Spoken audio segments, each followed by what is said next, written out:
It all started with a whisper, not from the lips of a man or woman, not from a phone or the hum of the streets, but a whisper in the soul, a warning, one that clawed at the back of the mind, refusing to let go. This is my biggest warning for your life. Next week, everything changes. That message, it didn't come with thunder, but with stillness. It didn't roar, but echoed in silence. It came to one man at a time when he thought God had gone silent. And yet, it was the most urgent message he had ever received. This story isn't fiction. This story is a mirror. What happened to him might already be unfolding in your life. In the quiet town of Mirasol, hidden behind rolling hills and forgotten roads, lived a man named Ryan Malik, 34 years old, a quiet soul, dependable yet invisible. He lived alone in a modest apartment, worked at a dusty warehouse, and kept himself. His life was routine, predictable, safe, but safe does not always mean sacred. Ryan had once been full of fire. He was a dreamer, a believer. In his youth, he would pray with tears streaming down his face, believing that God was listening. He had a vision of building a foundation for abandoned children, a home of warmth and second chances. But life, as it often does, didn't reward his intentions. Betrayal came early. His best friend stole his savings. His fiancée left without explanation, marrying someone else within months. Every prayer that went unanswered chipped at his faith, until eventually he stopped asking. He learned to survive, not live. He clocked in, clocked out, and let time blur the edges of his soul. No more dreams, no more expectations, only silence, until one night. It was just past 2:13 a.m. The wind had been howling. Strange for the season, Ryan had been tossing in bed, caught in a half-sleep when he heard it. A voice not external, but deeper than thought. Next week, everything will shift. This is my warning. Prepare your soul. He bolted upright, sweat soaking his shirt. His heart pounded, as if it knew something his mind couldn't grasp.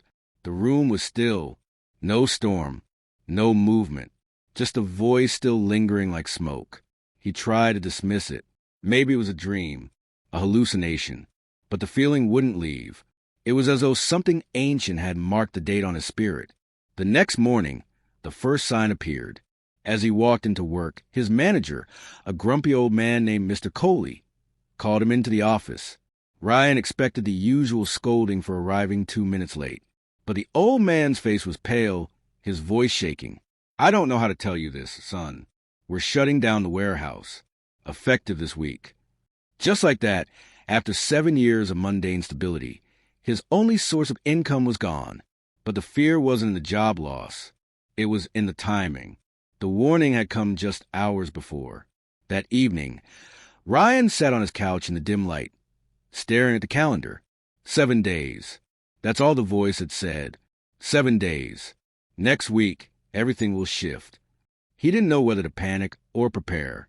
For the first time in years, he opened his Quran. It felt foreign in his hands.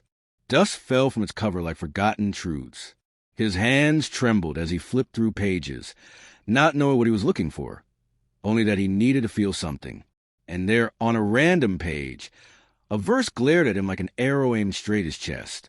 Do they not see that we test them once or twice every year, yet they neither repent nor remember? It crushed him. That night, Ryan wept. Not the kind of tears that roll down silently, but the kind that grip the throat and tear at the lungs. "Are you really warning me?" he whispered to the ceiling. "Or is this just madness?" But silence is never empty when God is in it. Ryan received a call from his mother. She sounded shaken. "Beta, your uncle fell unconscious at the masjid. He's in critical condition." His uncle, the same one who used to tell him stories about divine signs and soul awakenings. The man who would often say, "God doesn't scream, he whispers. And if you don't listen, the whisper becomes a wave." Ryan visited the hospital. Machines beeped. His uncle lay motionless. Ryan held his hand and, for the first time in years, he whispered a prayer, not for miracles, but for mercy. He began to feel like the voice wasn't warning him about one event. It was warning him about everything. His life, his path, his choices. A woman showed up at his door. He hadn't seen her in years. Zora, his old fiancée. She looked different. Older, quieter, shadows behind her eyes. She had heard about his job loss from a mutual friend. "I came to apologize," she said, her voice barely above a whisper. "I left because I was scared. Scared of your fire. Scared of how much you wanted to change the world. I chose comfort over courage, and I've regretted it every day since." Ryan didn't speak. Her presence felt like a ghost from a life he buried. Before she left, she said, "God still sees you, even if you don't see yourself anymore." Ryan began waking up before far, not from obligation, but from longing. His prayers were not poetic, not eloquent, but they were raw, real. He began journaling everything, every thought, every coincidence, every whisper. He wrote, "Maybe the warning is not about death, but about who I'll become if I keep living like I'm already dead." He took a walk through the neighborhood he grew up in. It was dusk. Children were playing with worn-out soccer balls, laughter echoing in alleyways. An old man, sitting on a bench, called out to him, "Son, do you have a moment to help me carry this bag?" Ryan did. The old man smiled. "May God bless you. Most people don't even see me anymore." As Ryan walked away, the man called out, "7 days, huh?" He froze. "What did you say?" The man simply smiled and looked away. Ryan turned back to ask again, but the bench was empty. The street silent. That night, Ryan dreamed again. But this time, it wasn't a warning. He saw a burning building. Inside it, he saw himself trapped, panicking, screaming for help. But no one came. Then, through the smoke, a figure walked in, clothed in light. No face, just presence. The figure whispered, "I didn't warn you to scare you. I warned you to awaken you. What's burning isn't a building. It's the life you settle for." Ryan jolted awake, drenched in sweat. He looked around and began sobbing. He finally understood. He didn't know what would happen. A crash? An accident? A heart attack? But when the day arrived, nothing exploded. Nothing collapsed. Instead, the phone rang. It was an investor from an old grant he had applied for years ago, one he had forgotten about completely.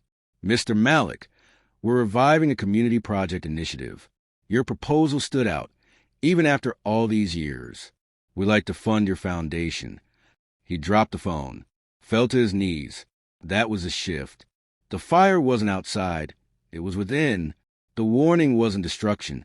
It was resurrection. God hadn't come to take from him. God had come to wake him up. The room was silent, yet the roar within his chest was deafening. Ryan Malik stared at the email, blinking again and again, just to be sure he wasn't hallucinating. They were going to fund his foundation. The very same dream he had buried beneath years of disappointment, betrayal, and self-doubt. God had pulled it back from the ashes, but it didn't come through comfort. It came after the shaking, after the warning, and it was only the beginning. The following morning, Ryan walked to the masjid before far. The same cracked pavement, the same faint scent of rain-soaked air, but he was different. For the first time in a long while, he wasn't walking with his head down. He was walking with intent. After prayer, an elderly man approached him, white beard, gentle eyes, and a voice that sounded like wisdom dressed in silence. "Son," he said softly, "when God warns, it's not a threat, it's a redirection." Ryan stood frozen. He hadn't told anyone about the voice. The man continued, "You were not dying, but your soul was. And the warning wasn't about your end. It was about your beginning." Before Ryan could ask who he was, the man had disappeared into the early dawn crowd. The grant wasn't just real, it was generous.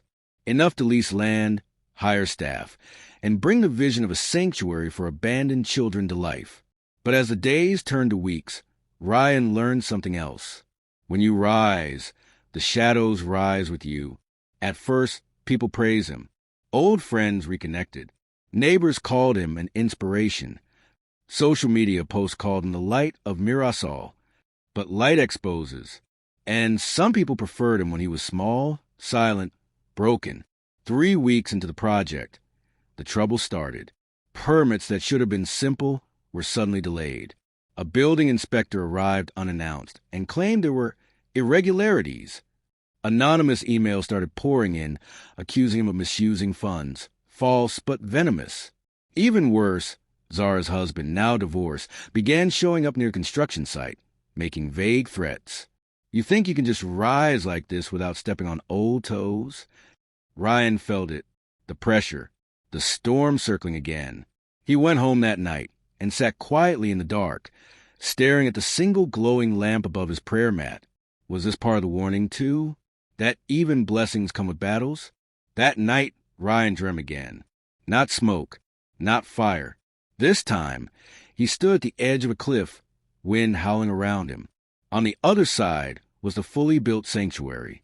Children laughing, walls painted in joy, gardens full of light. But between him and that dream was a deep, dark ravine. A voice, calm and thunderous, said, "I didn't warn you to save your life. I warned you so you would stop wasting it. Now fight for what I gave you." He awoke gasping. And just like before, he understood this wasn't the end of the warning. This was the second test. Not if he could believe again, but if he could endure. Ryan returned to the site. Day after day. Paperwork, legal fights, background checks. He tackled them all. Where he once would have collapsed from one rejection, he now fought back with relentless spirit. One day, a child showed up at the fence. Ragged clothes. Barefoot. A boy no older than 10. "You building a house for kids like me?" he asked shyly. Ryan knelt down. "Yes, especially for kids like you." The boy smiled, then ran off. No name, no explanation. But Ryan didn't need one. He saw it in the child's eyes, the same lost look he once carried. But the attacks weren't over. One morning, Ryan arrived to find the site vandalized. Graffiti on the walls. Broken glass. Even a burned copy of his foundation plan. It felt personal. That evening, he received a call from an unknown number. A distorted voice laughed. "You were warned. Stay down. God might have raised you, but will bring you back to dirt." Ryan could have crumbled. He could have let fear win. But instead, he walked into the masjid and fell into sujud, not to ask for protection, but to declare surrender. "Ya Allah, if you gave me this mission, then you will fight with me, not just for me. I don't ask you to take away the burden. Just make me worthy to carry it." In the following days, things began to shift again. A group of local youth showed up offering help. They had seen Ryan's story on social media. They cleaned the site, painted walls, repaired the damage.